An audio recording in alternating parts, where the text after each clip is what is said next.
This video is for those who don't know much about nutrition but want to lose fat nonetheless. This plan shouldn't necessarily be used long term, but until your desired body fat percentage is reached.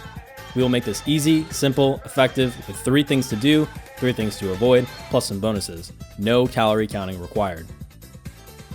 So for 3 do's. Number 1, do prioritize protein.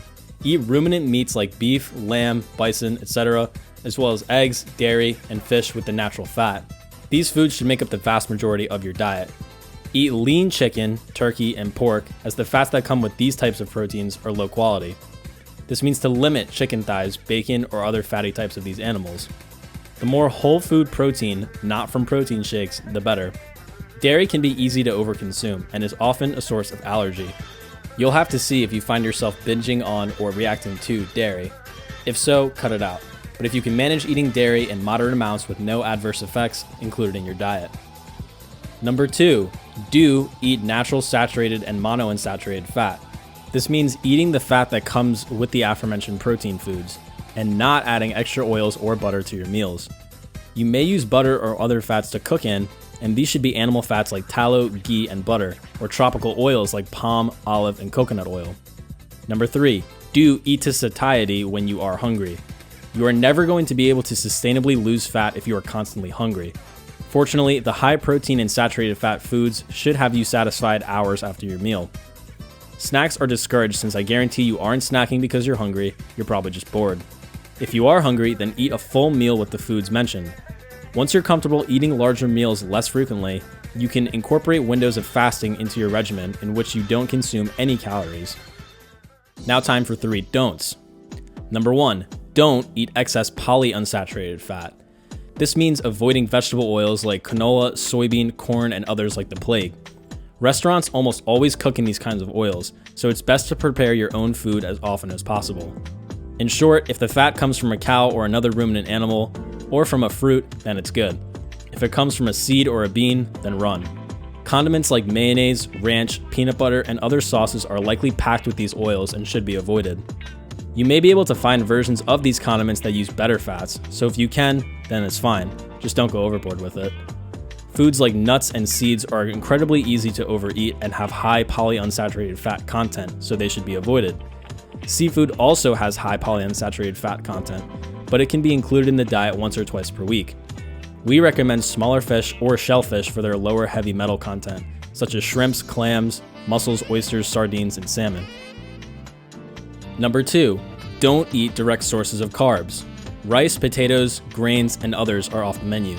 That does include the breads, pasta, cereal, crackers, biscuits, waffles, pancakes, muffins, sodas, juice, alcohol, flavored yogurts, fruits, okay? If you get some trace carbs from things like unsweetened Greek yogurt or cottage cheese, then that's fine. We just want to avoid foods that are primarily carbohydrates. This also includes starchy vegetables like zucchini and squash. Sugary beverages are the biggest culprit here, but if you want to have a 0-calorie version of a soda, then be my guest. Over time, it's best to cut diet sodas out as well, but for the time being they are fine if you have serious cravings. Number 3, don't eat if you are not truly hungry. Again, if you are hungry, eat a full meal with these foods until you are satisfied. Then don't eat until you are hungry again. If that means 6 meals per day at first, then do it. If it means 1, then do it. You may find yourself unintentionally skipping meals because you aren't hungry, and that's perfectly fine.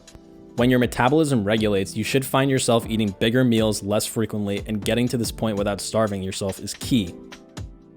Some other items. Coffee and tea can be consumed so long as you do not add sugar to them.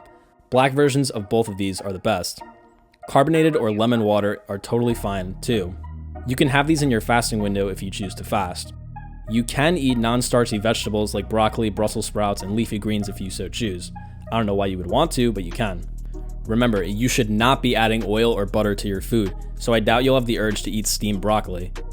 You should not eat high sugar foods like grapes, bananas, and citrus, but berries in moderate amounts are generally okay. Do not be afraid of salt. I know your doctor told you that's going to raise your blood pressure, but it is crucial that you have enough electrolytes since you won't be eating carbs. Go for non-processed salts. Our favorites include Redmond's Real Salt and Pink Himalayan Salt. Salt your foods to taste. For the best results, you should not be drinking alcohol. However, if you are at a special occasion, limit your alcohol intake to hard spirits like vodka, tequila, or gin, or low-calorie hard seltzers. Ensure you are getting enough quality sleep. You may find yourself having a tougher time falling asleep, and if that is the case, then adding in a source of glycine like collagen or bone broth can help. To track your progress, take pictures of yourself in the mirror weekly, not daily. Your physique can fluctuate by a few pounds on a day-to-day basis, so tracking weekly gives you a better idea. If you want to go above and beyond, do some resistance training. Building muscle will help to increase your metabolic rate and accelerate fat loss. Steady-state cardio is good too. If you are new to lifting weights, you want to listen to your body and make sure you are recovering properly. Eat organ meats. Organs, especially liver, are incredibly rich sources of micronutrients that your body needs in order to operate properly. Around 4 ounces of beef liver once or twice a week can make a huge difference. If you're more adventurous and can find them, organs from kidney to spleen are all highly nutritious. Finally, if you really want to go above and beyond, subscribe to the channel, like this video, and let us know how it goes in the comments. We may end up making a video in the future for the people who this has helped. So if you want to be featured for your progress, send us an email with your progress pictures and your story. This may all sound crazy, but if you want scientific backing for all of it, check out our other videos. Best of luck.